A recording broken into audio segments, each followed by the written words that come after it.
नमस्कार। आकाशवाणी से प्रस्तुत है समाचार संध्या।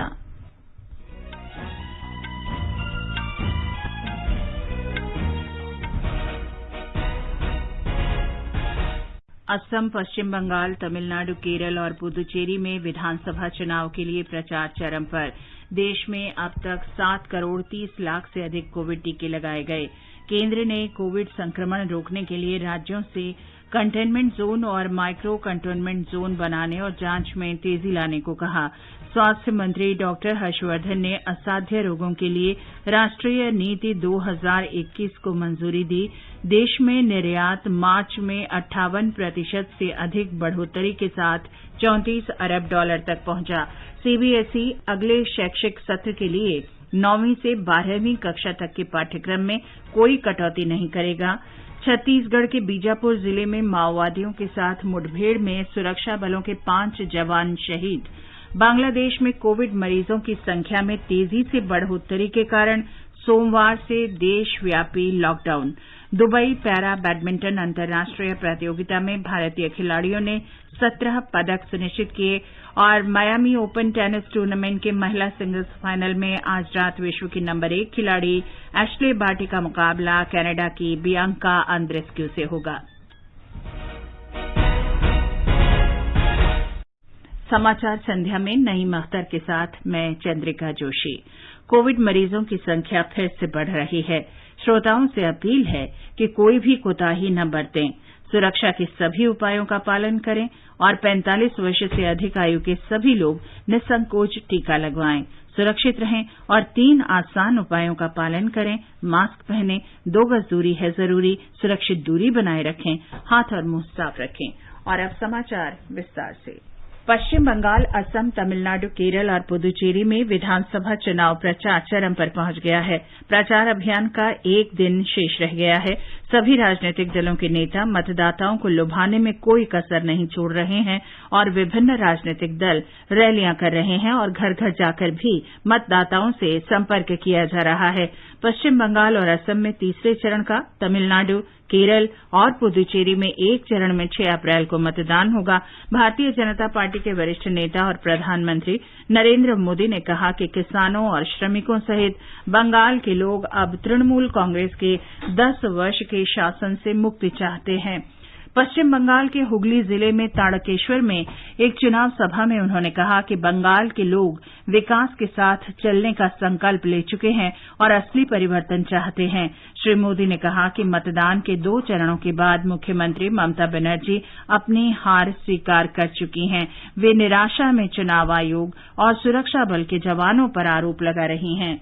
हर चरण के चुनाव के साथ दीदी की ये बौखलाहट बढ़ती जाएगी। मुझ पर गालियों की बौछार भी बढ़ती जाएगी और अब तो इलेक्शन कमीशन कहो, सुरक्षा प्रबंध वाले लोग हो, हर किसी पर हम सब जानते हैं क्रिकेट के मैदान में अगर कोई खिलाड़ी बार बार अंपायर पर सवाल उठाए तो समझो उसके खेल में खोट है। राज्य में तृणमूल कांग्रेस नेता और मुख्यमंत्री ममता बनर्जी तथा मार्क्सवादी कम्युनिस्ट पार्टी और कांग्रेस के नेतृत्व वाले संयुक्त मोर्चा गठबंधन के स्टार प्रचारकों ने निर्वाचन क्षेत्रों में आज चुनाव रैलियों को संबोधित किया और रोड शो किए। हमारे संवाददाता से ब्यौरा। Merchandise export. भाजपा के वरिष्ठ नेता और प्रधानमंत्री नरेंद्र मोदी ने तारकेश्वर और सोनारपुर में 2 जनसभाओं को संबोधित किया। श्री मोदी ने सत्ताधारी तृणमूल कांग्रेस पर आरोप लगाया कि उसने केंद्र प्रायोजित कई योजनाओं को लागू करने पर रोक लगाई, जिससे बंगाल के लोगों को कई सुविधाओं से वंचित होना पड़ा। प्रधानमंत्री ने कहा कि भाजपा के पास पश्चिम बंगाल के विकास के लिए स्पष्ट विजन है। दूसरी ओर तृणमूल कांग्रेस प्रमुख और मुख्यमंत्री ममता बनर्जी ने अपनी चुनावी सभाओं में भाजपा को निशाना निशाने पर रखा। उन्होंने आरोप लगाया कि भाजपा राज्य में सांप्रदायिक सौहार्द के माहौल को बिगाड़ना चाहती है ताकि किसी प्रकार से वह सत्ता पर काबिज हो सके। कांग्रेस के वरिष्ठ नेता अधीर रंजन चौधरी ने एक चुनावी रैली में दावा किया कि लोगों का भाजपा और तृणमूल कांग्रेस दोनों से मोहभंग हो चुका है, इसलिए राज्य के लोग संयुक्त मोर्चा को एक बेहतर विकल्प के रूप में देख रहे हैं। धर्मेंद्र कुमार राय, आकाशवाणी समाचार, कोलकाता। इससे पहले असम में श्री मोदी ने पूर्वोत्तर के उग्रवादी संगठनों से आग्रह किया कि वे हिंसा का रास्ता छोड़ दें और आत्मनिर्भर असम के निर्माण में योगदान करें। उन्होंने कहा कि एनडीए सरकार राज्य में स्थायी शांति कायम करने के लिए कार्य कर रही है और इसके नतीजे बोडोलैंड में पिछले 1.5 साल के दौरान देखे जा सकते हैं। उन्होंने उग्रवादियों से अपील की कि वे सामाजिक जीवन की मुख्यधारा में लौटें। तामुलपुर में आज एक रैली में प्रधानमंत्री मोदी ने आरोप लगाया कि असम में कांग्रेस शासन के दौरान हिंसा, बम विस्फोट और हथियारों का बोलबाला रहा। उन्होंने ये भी कहा कि सरकार असम समझौते को लागू करने के लिए काम कर रही है। श्री मोदी ने ये भी वायदा किया कि चुनाव प्रक्रिया पूरी हो जाने के बाद राज्य में विकास कार्य तेज कर दिए जाएंगे। बीते 5 वर्षों में डबल इंजन की एनडीए सरकार ने असम की जनता को डबल फायदा दिलाने का प्रयास। असम में हो रहा विकास यहां पर कनेक्टिविटी बढ़ा रहा है। असम में हो रहा विकास यहां पर लोगों का, महिलाओं का जीवन आसान बना रहा है। असम में हो रहा विकास यहां पर नए अवसर बना रहा है, नौजवानों के लिए अवसर बढ़ा रहा है। ये काम हमारी एनडीए की सरकार ने किया है। भाजपा के वरिष्ठ नेता और गृह मंत्री अमित शाह ने आज चेन्नई में रोड शो किया।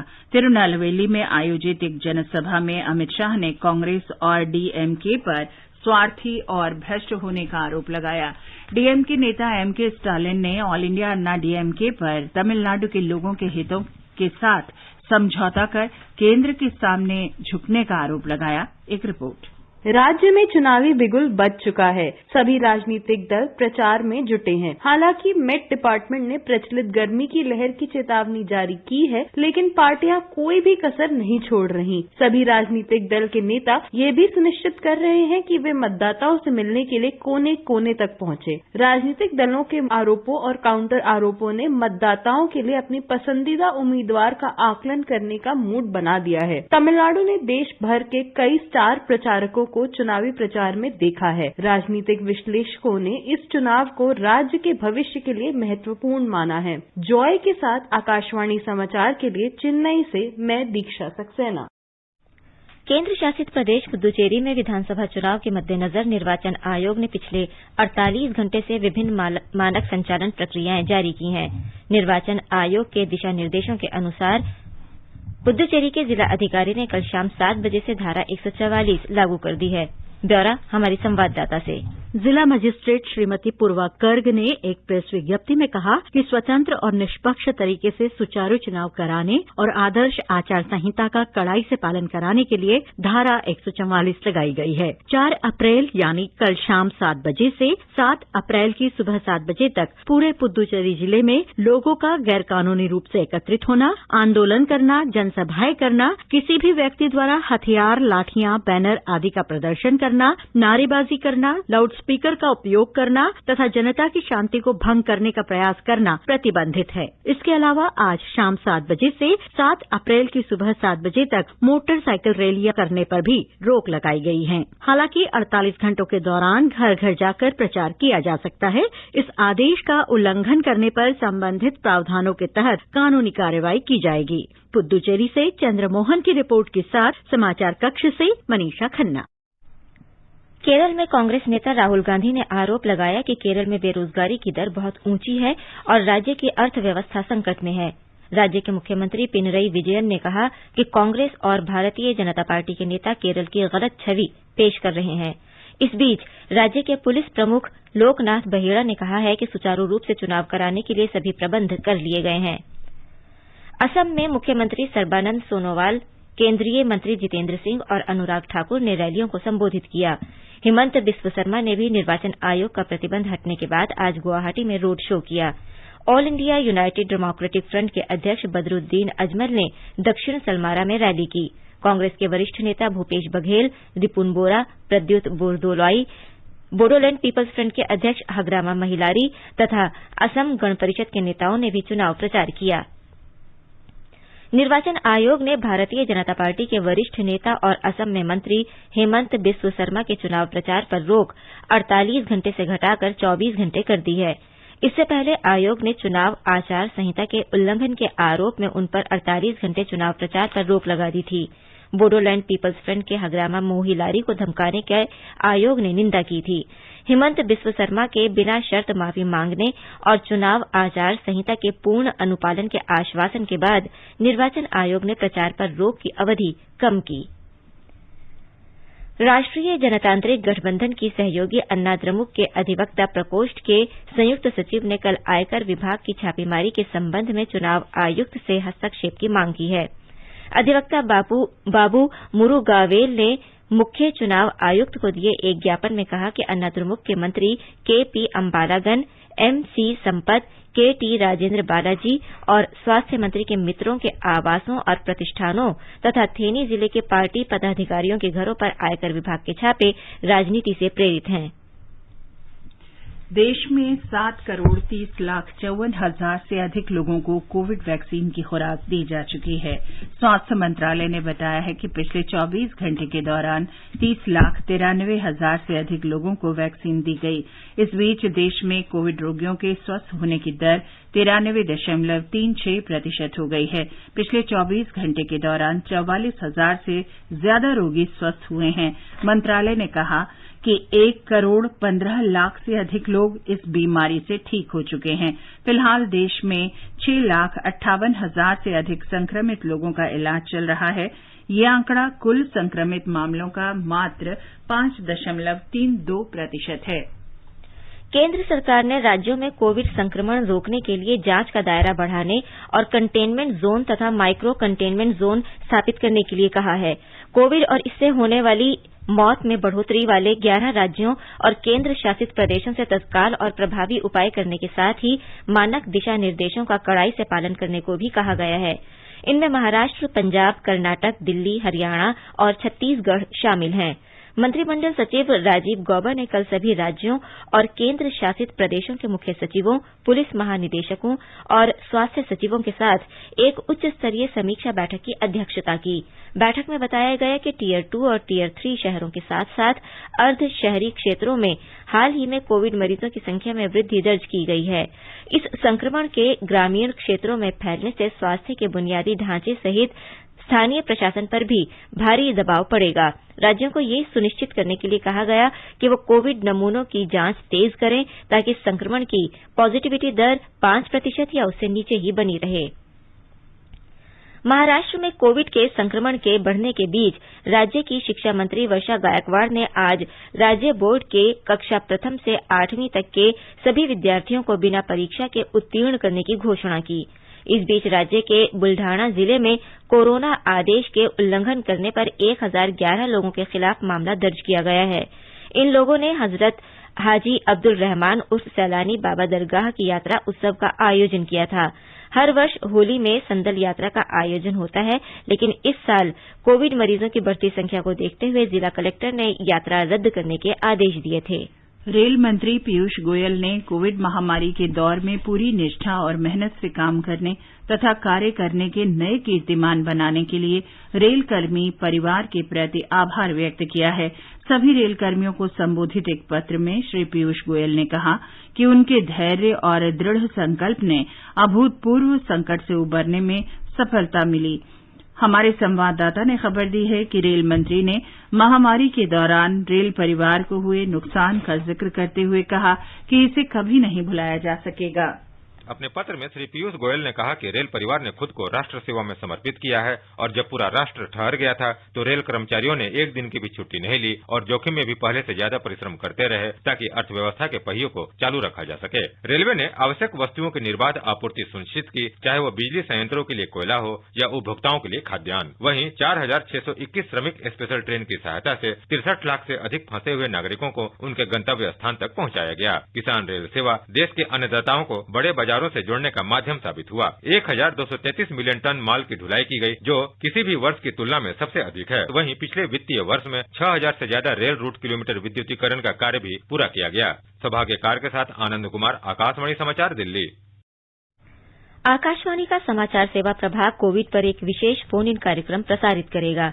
ये कार्यक्रम आज रात 9:30 बजे से FM गोल्ड और अतिरिक्त मीटरों पर सुना जा सकता है। नई दिल्ली के राम मनोहर लोहिया अस्पताल में दंत चिकित्सा प्रमुख डॉक्टर गौतम खटक चर्चा में भाग लेंगे।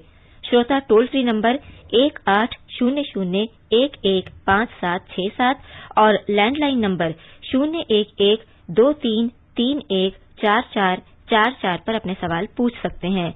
Twitter handle @AIR News Alerts पर #AskAIR के जरिए सवाल पोस्ट किए जा सकते हैं।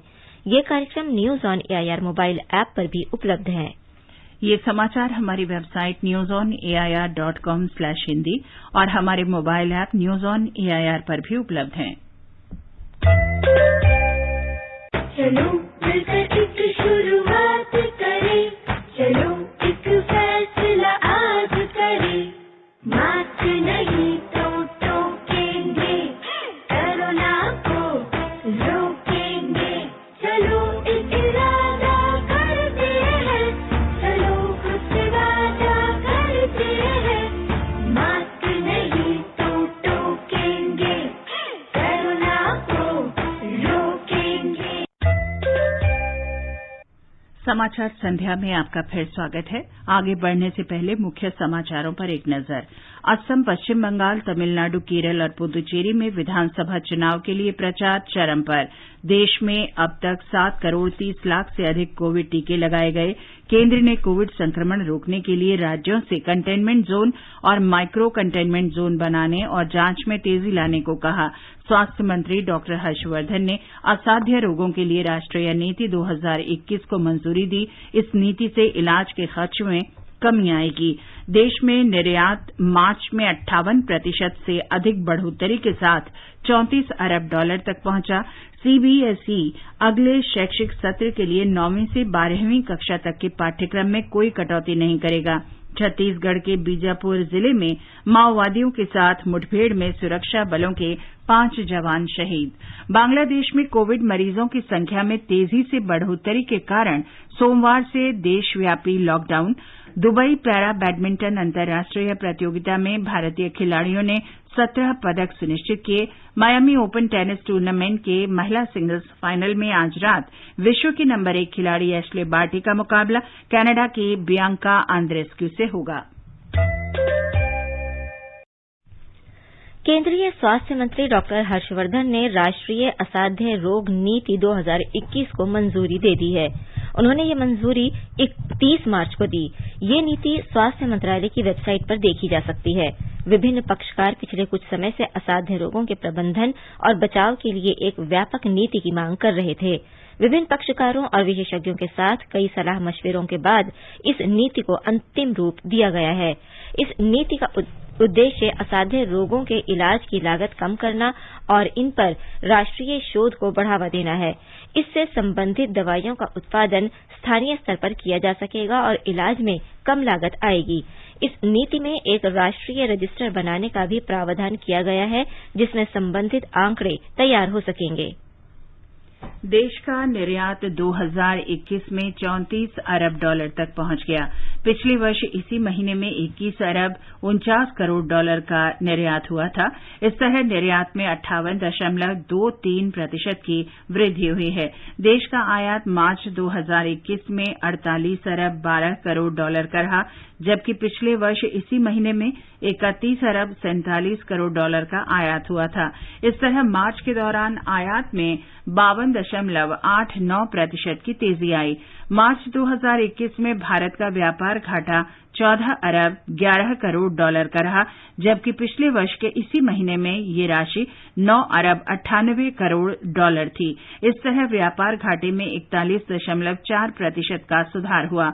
आर्थिक विश्लेषक नवीन गुप्ता का कहना है कि निर्यात में बढ़ोतरी इस बात का संकेत है कि देश कोविड की स्थिति से काफी अच्छी तरह से निपट रहा है। मर्चेंडाइज एक्सपोर्ट जो है देश का मार्च के महीने में 58% बढ़ा है ईयर ऑन ईयर, जो पहुंच गया है $34 बिलियन पे। ये किसी भी महीने के लिए आज तक का रिकॉर्ड है। इसके साथ साथ इंपोर्ट वैल्यू भी काफी इम्प्रेसिवली बढ़ के $48.1 बिलियन हो गई है। जो सबसे अच्छी बात है कि core export other than petroleum और जेम एंड ज्वेलरी 61% बढ़ा है।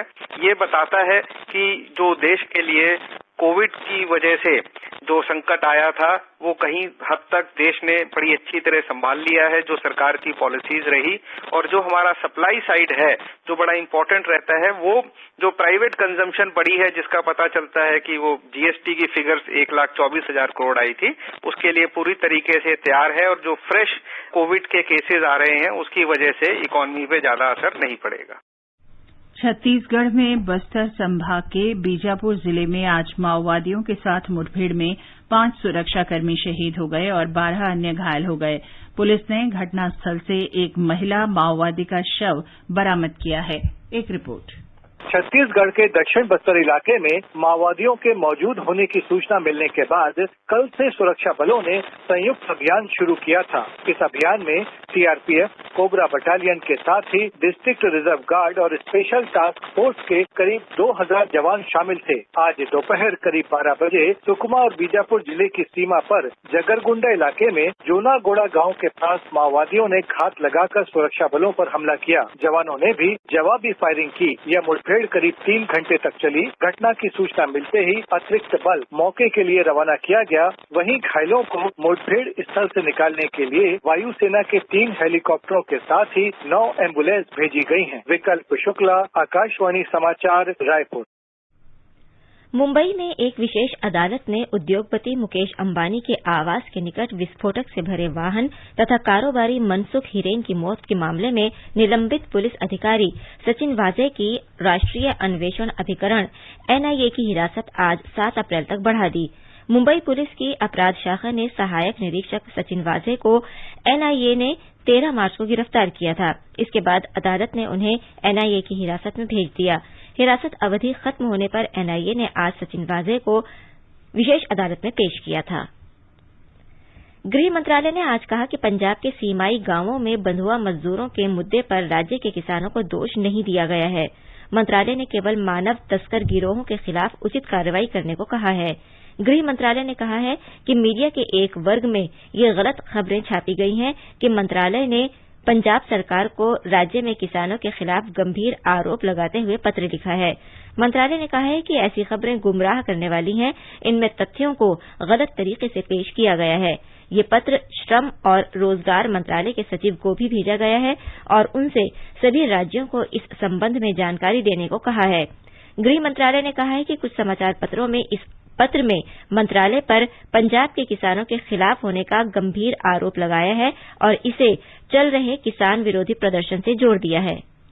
पर्यावरण, वन और जलवायु परिवर्तन मंत्री प्रकाश जावड़ेकर ने कहा है कि सरकार कुछ ही वर्षों में बिजली के 40 से 60 वॉट तक के सभी सामान्य बल्बों को एलईडी बल्बों में बदल देगी। उन्होंने कहा कि सरकार ने पिछले 6 वर्ष में 2 अरब सामान्य बल्बों को एलईडी बल्बों में बदला है। श्री जावड़ेकर ने कहा कि इस पहल से न केवल कार्बन उत्सर्जन को रोकने में मदद मिलेगी, बल्कि इससे ऊर्जा की भी बचत होगी। उन्होंने कहा कि भारत नवीकरणीय ऊर्जा के क्षेत्र में अग्रणी देशों में से एक है और वर्तमान में देश की अक्षय ऊर्जा क्षमता 136 गीगावाट है। जलवायु परिवर्तन के मुद्दे पर पर्यावरण मंत्री ने कहा कि भारत जलवायु परिवर्तन के लिए जिम्मेदार नहीं है, क्योंकि अब तक हुए कार्बन उत्सर्जन में उसका योगदान केवल 3% है, जहां अमेरिका और यूरोप का योगदान 30% और चीन का करीब 20% है। India is only 3% for carbon emissions over last century or 2 centuries. So we are not responsible for climate change, but because we are suffering, because we are vulnerable, and in any such crisis, in any such disasters, who suffers? The poor. And therefore, we have to be doing more actions to save ourselves. केंद्रीय माध्यमिक शिक्षा board CBSE ने अगले शैक्षणिक वर्ष के लिए 9वीं से 12वीं कक्षा तक के छात्रों के पाठ्यक्रम में कोई कटौती नहीं करने का फैसला किया है। बोर्ड ने नया पाठ्यक्रम जारी किया है, जिसमें पिछले शैक्षणिक वर्ष में हटाए गए अध्यायों और विषयों को आगामी शैक्षणिक सत्र में बहाल कर दिया गया है। आधिकारिक सूत्रों ने बताया कि पाठ्यक्रम में कटौती एक बार केवल 2021 की बोर्ड परीक्षाओं के लिए थी। पिछले वर्ष सीबीएसई ने अपने पाठ्यक्रम को युक्तिसंगत बनाते हुए पिछले वर्ष 9वीं से 12वीं कक्षा तक के पाठ्यक्रम में 30% कटौती कर दी थी। जिन छात्रों के पाठ्यक्रम में कटौती की गई वो इस साल मई-जून में परीक्षा देंगे। उपराष्ट्रपति एम वेंकैया नायडू ने आदिवासी समुदाय के विकास और कल्याण को प्राथमिकता देने पर जोर दिया है। आदिवासियों के प्रति पूर्वाग्रह न रखने का सुझाव देते हुए उन्होंने कहा कि हमें प्रकृति के साथ पूरे तालमेल और सादगी से जीवन बिताने वाले आदिवासी समुदायों से बहुत कुछ सीखना होगा। वे आज ओडिशा के भुवनेश्वर में उत्कल विश्वविद्यालय के 50वें दीक्षांत समारोह को संबोधित कर रहे थे। राष्ट्रपति रामनाथ कोविंद ने देशवासियों को ईस्टर संडे की शुभकामनाएं दी हैं। कल ये त्योहार ईसा मसीह के फिर से जीवित होने के उपलक्ष्य में पूरे विश्व में बड़ी श्रद्धा और उल्लास से मनाया जाएगा। श्री कोविंद ने कहा कि ईसा मसीह मानवता, सत्य, क्षमा, बलिदान और करुणा के प्रतीक थे। उनकी शिक्षाएं शांति, प्रेम और भाईचारे का संदेश देती हैं। उन्होंने लोगों से उनकी शिक्षाओं और मूल्यों को अपनाने का आह्वान किया, जिससे देश और समाज में समृद्धि और खुशहाली आएगी। ये समाचार आकाशवाणी से प्रसारित किए जा रहे हैं। ताजा समाचार जानने के लिए आप हमारे Twitter handle @AIR News Hindi को फॉलो कर सकते हैं। ये आकाशवाणी है। बांग्लादेश में कोविड मरीजों की तेजी से बढ़ती संख्या को देखते हुए सरकार ने सोमवार से देशव्यापी लॉकडाउन लगाने की घोषणा की है। ढाका में सड़क परिवहन मंत्री उबैदुल कादर ने लोगों से अपील की कि वो कोविड नियमों का सख्ती से पालन करें। लॉकडाउन के दौरान रेल सेवाएं स्थगित करने का फैसला किया गया है। नागरिक उड्डयन मंत्रालय ने भी सभी घरेलू उड़ानों को सोमवार से स्थगित करने का निर्णय लिया है। विश्व में अब तक 13 करोड़ लोग कोविड महामारी के शिकार हो चुके हैं। इस महामारी ने 28 लाख से अधिक लोगों की मौत हो चुकी है। महामारी का सबसे बुरा असर अमेरिका पर पड़ा है। 3 करोड़ से ज्यादा लोग संक्रमित हुए और 5.5 लाख से ज्यादा लोगों की मौत हुई है। अमेरिका के श्रम विभाग ने प्रवासी और गैर प्रवासी लोगों के H-1B वीजा श्रेणी में रोजगार के लिए पारिश्रमिक के बारे में लोगों से सुझाव मांगे हैं। भारतीय पेशेवरों में कार्य वीजा के बाद H-1B वीजा अधिक लोकप्रिय है। सुझाव के लिए 60 दिन का समय दिया गया है। H-1B वीजा के तहत टेक्नोलॉजी कंपनियां पेशेवरों को रोजगार देती हैं। इनमें से अधिकतर भारतीय और चीन के लोग होते हैं। Dubai para badminton international tournament में भारतीय खिलाड़ियों ने शानदार प्रदर्शन करते हुए 17 पदक पक्के कर लिए हैं। प्रमोद भगत, मनोज सरकार, सुकांत कदम, नीतेश कुमार, कृष्णा नागर, मानसी जोशी और पारुल परमार सेमीफाइनल में पहुंच गए हैं। भगत के अलावा सभी खिलाड़ियों ने अपनी अपनी श्रेणियों में 2 पदक सुनिश्चित किए हैं। वहीं भगत, पलक कोहली और प्रेम कुमार अली ने सिंगल्स, डबल्स और मिक्स्ड डबल्स के सेमीफाइनल में जगह बनाने के साथ ही 3 पदक सुनिश्चित किए हैं। मियामी ओपन टेनिस टूर्नामेंट के महिला सिंगल्स में आज विश्व की नंबर 1 खिलाड़ी एशले बार्टी का सामना कनाडा की बियांका अंद्रेस्क्यू से होगा। एशले बार्टी ने सेमीफाइनल में एलिना स्वितोलिना और बियांका अंद्रेस्क्यू को ग्रीस की मारिया सकारी से हराकर फाइनल में जगह बनाई। पुरुष सिंगल्स का फाइनल कल हुबर्ट हरकाज और जेनिक सिनर के बीच खेला जाएगा। इटली के जेनिक सिनर पहली बार एटीपी मास्टर्स के फाइनल में पहुंचे हैं। और अंत में मुख्य समाचार एक बार फिर। असम, पश्चिम बंगाल, तमिलनाडु, केरल और पुदुचेरी में विधानसभा चुनाव के लिए प्रचार चरम पर। देश में अब तक 7 करोड़ 30 लाख से अधिक कोविड टीके लगाए गए। केंद्र ने कोविड संक्रमण रोकने के लिए राज्यों से कंटेनमेंट जोन और माइक्रो कंटेनमेंट जोन बनाने और जांच में तेजी लाने को कहा। स्वास्थ्य मंत्री डॉक्टर हर्षवर्धन ने असाध्य रोगों के लिए राष्ट्रीय नीति 2021 को मंजूरी दी। इस नीति से इलाज के खर्च में कमी आएगी। देश में निर्यात मार्च में 58% से अधिक बढ़ोतरी के साथ $34 अरब तक पहुंचा। सीबीएसई अगले शैक्षिक सत्र के लिए 9वीं से 12वीं कक्षा तक के पाठ्यक्रम में कोई कटौती नहीं करेगा। छत्तीसगढ़ के बीजापुर जिले में माओवादियों के साथ मुठभेड़ में सुरक्षा बलों के 5 जवान शहीद। बांग्लादेश में कोविड मरीजों की संख्या में तेजी से बढ़ोतरी के कारण सोमवार से देशव्यापी लॉकडाउन। दुबई पैरा बैडमिंटन अंतर्राष्ट्रीय प्रतियोगिता में भारतीय खिलाड़ियों ने 17 पदक सुनिश्चित किए और मियामी ओपन टेनिस टूर्नामेंट के महिला सिंगल्स फाइनल में आज रात विश्व की नंबर 1 खिलाड़ी एशले बार्टी का मुकाबला कनाडा की बियांका आंद्रेस्क्यू से होगा। इसके साथ ही समाचार संध्या का ये अंक समाप्त हुआ। नमस्कार।